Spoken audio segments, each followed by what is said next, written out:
friends, big changes are afoot in our household, and while they will remain a surprise for now, so be sure to subscribe and hit that notification bell so that you can find out what we are going to be up to, because it's going to be exciting and adventurous and you're going to want to see it.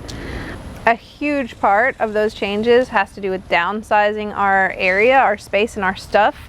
So in light of that, today's video is going to be about the 5 things I cannot live without in my kitchen as a whole food, plant-based, vegan type person. So here we go.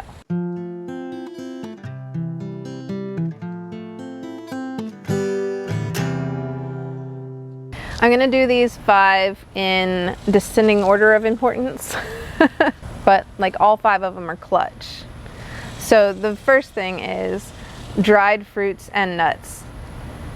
I'm counting that as one thing because I store them together. Is that fair? I don't know. I love to make trail mixes for the kids. I just put them in a little container for each of them for when we're in the car, and they can just like gnaw on it, and it's full of all different types of nuts, all different types of dried fruits. And so, you know, one day it'll be cashews and macadamia nuts and cranberries, and another day it'll have raisins and white mulberries and pecans, or maybe pumpkin seeds. So I really like to have a variety of those, which is going to be difficult when it's time to downsize. How many of them do I keep? Because right now it's a huge shelf just full of nuts and dried fruits in our pantry. So yeah, those are a must. It's a great way to get a lot of calories and nutrients into my kids. I put them on their oatmeal too. We make sauces and even put some nuts in our smoothies. So definitely gotta have the nuts and fruits. Number 4 is nutritional yeast. I actually didn't really like nutritional yeast for a super long time, and now like I can't imagine us not having it. It really just takes our food up the next level. We make the best nut parmesan with it, which again gets those nutrients from the nuts into my children, and also tastes amazing on top of pasta, on top of pita pizzas, which we love to make. Man, on top of everything, like oh gosh, on top of a Caesar salad, like a vegan Caesar salad, the nut parm is so good. I'll drop a recipe in the description box for you. Number 3 is brown rice pasta. And yes, that's how I do the 3. I love brown rice pasta. We use jovial brown rice pasta for like spaghetti. I like tinkyata brown rice pasta for like the elbows and shapes like that, the penne and rotini. And I really like Lotus Foods makes a really good brown rice and millet ramen, and I have to have a variety of those. Even though my kids aren't huge pasta eaters, my husband and I are, and it's so easy to like fall back on. You can just add some tomato sauce, you can make mac and cheese, you can make soup. I mean, yeah, gotta have the brown rice pasta. What can I say? I'm not against carbs. Number 2 is my rice cooker.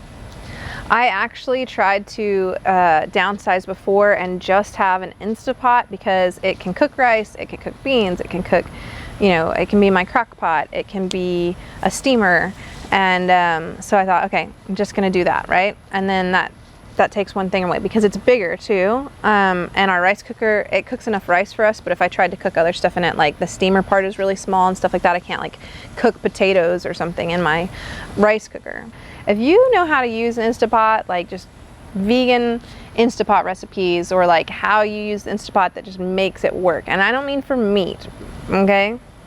Then let me know, because I just haven't fallen in love with mine. It's great, but it's not like that great. Love my rice cooker. It's nice to have the rice cooker and the Instapot, because then I can make a batch of beans and a batch of rice at the same time. But other than that, yeah, definitely the rice cooker's the winner. I love my rice cooker. We've been through so much together. And finally, and I'm sure this is no surprise to anyone who watches vegan YouTube, my number 1 kitchen pick is my Vitamix. I waited so long to get it. Seriously, I wanted a Vitamix for like 5 years before I bought one. I really, really wanted it during that time. I kind of wanted one before that, but the last 5 years we're just like, no, I really want a Vitamix, but I don't need to buy one. And then the last 2 years where we've been trying to transition to whole food plant-based, I was like, oh, I need a Vitamix, it would be so great. But we had a Ninja blender already and also a food processor, and it just didn't make sense to spend that much money. And then finally I let myself have one, and I am never looking back. They're amazing. Yeah, so we make sauces, we make smoothies, we make nice cream. I feel like there's probably more that we make, but we do those things. I mean, I use my Vitamix at least once a day, and sometimes 2 or 3 different things go in the Vitamix in a single day. So yeah, definitely the Vitamix. I love my Vitamix. Yeah, there's nothing else to say. It's amazing. I'm not sponsored. Yeah, sauces alone make the Vitamix worthwhile. The creaminess of like a beautiful cashew sour cream on top of your yummy fajitas, like mushroom fajitas or something. Yeah. Thank you, Vitamix. Thank you. So those are my top 5 picks for my whole food vegan kitchen. If I couldn't have anything else stocked at my house, I would have those things. Honorable mentions: tamari, or like liquid aminos of some sort, coconut aminos, that kind of thing, something salty that's a little sauce. My kids love that, especially we have a spray bottle for it, and we can spray it on their beans or on their rice or whatever, and avocado. They'll eat anything that's been sprayed, especially if they get to spray it. Then bananas, clutch, gotta have bananas. In fact, ooh, that almost should have been on the list. Dijon mustard and a can of chickpeas, or like a few cans of chickpeas, and barbecue sauce. Those are my honorable mentions. So good. So if I had all of that stuff stocked in my kitchen, maybe a few frozen veggies, frozen fruit, done. That's all I need. I'd love a like if you enjoyed this video, and I'd really appreciate if you tell me in the comments what your top 5 kitchen items are that you could not live without, because maybe I'll figure out something that I've left out or that I really need when we're downsizing. So let me know what yours are. And until next time, thanks for watching, and we'll see y'all soon. Bye.